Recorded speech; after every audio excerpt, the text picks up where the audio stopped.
Lui è Fabrizio, ha 28 anni, viene da Palermo ed è in cerca dell'anima gemella, della ragazza ideale. Ciao Fabrizio. Ciao Alberto. Allora Fabrizio, tu sei in cerca dell'anima gemella? Sì, sì, Della ragazza ideale? certo. Della donna che non hai potuto incontrare fino ad oggi? Sì, sì.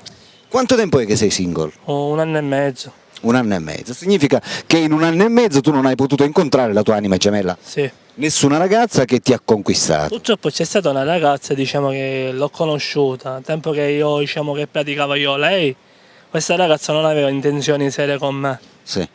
Ti ha preso in giro? Mi ha preso in giro. Poi io, In giro riguardo cornificazione? diciamo, mi diceva che era a casa, però a casa non c'era, era sempre uscito.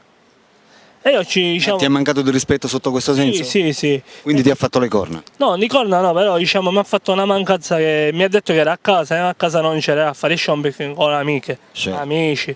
A me queste cose non mi piacciono. Certo. A me invece è una ragazza che deve essere seria, Certo. cioè sono a casa, sono a casa. Se Logico. deve a fare shopping, a fare shopping. Non Certo. c'è niente da La nascondere. sincerità. Tu apprezzi la sincerità. La sincerità. Va bene Fabrizio, parliamo un po' di te. Che tipo sei?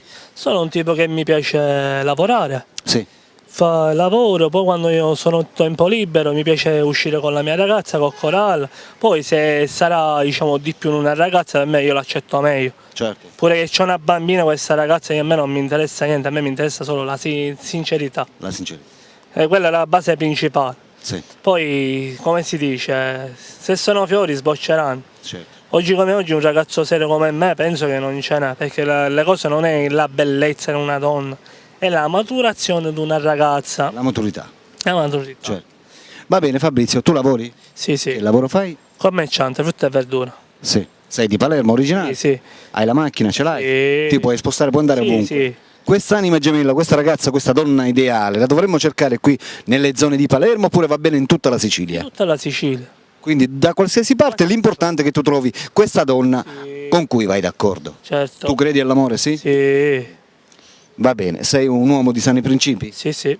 Perfetto. La famiglia ti piace? Certo. Avere Quella, bambini quella pure? deve essere la prima base Certo, cosa. certo. Va bene Fabrizio, partiamo dall'età di questa donna, Da 20 anni fino a 35 anni. dai 20 ai 35. Preferenze di aspetto fisico, bionda, bruna, non Per so. me è lo stesso, non è la bellezza che fa la donna. Quello che fa la donna sono i sentimenti, Esatto, il carattere. il carattere e la fiducia. A pelle ti potrebbe piacere, magari una volta che la conosci poi non ti piace. Certo, può essere pure, però quello che deve essere la prima base principale deve essere il rispetto. Certo. La sincerità, non è la bellezza che fa la ragazza di venerdì. Oggi come oggi, la bellezza si deve mettere da parte perché non ce ne sono più ragazze serie, oggi come oggi per certi, però Certo. io non cerco la bellezza, cerco una ragazza che mi prende per quello che sono. Esatto. La Che sin- ti accetti per quello che sei. Giusto. Perfetto. Mi piace lavorare, ripeto a dire, ho il villino vicino vicino Sì. San Vito, ho 2 cavalli. 2 cavalli? Sì, sì. Quindi ti piacciono i cavalli? Sì, sì, Ti mi piace cavalcare? Mi piace cavalcare, però diciamo Quindi la tua anima gemella deve piacere anche a lei cavalcare. Certo, e che c'entra? Se poi non se la fida ce lo insegno io, non Certo. è un problema questo. Si dice sempre nessuno è nato imparato, quindi Certo. giustamente se lei non sa cavalcare la insegni tu. Aiuto io. Va bene Fabrizio. Oh yeah.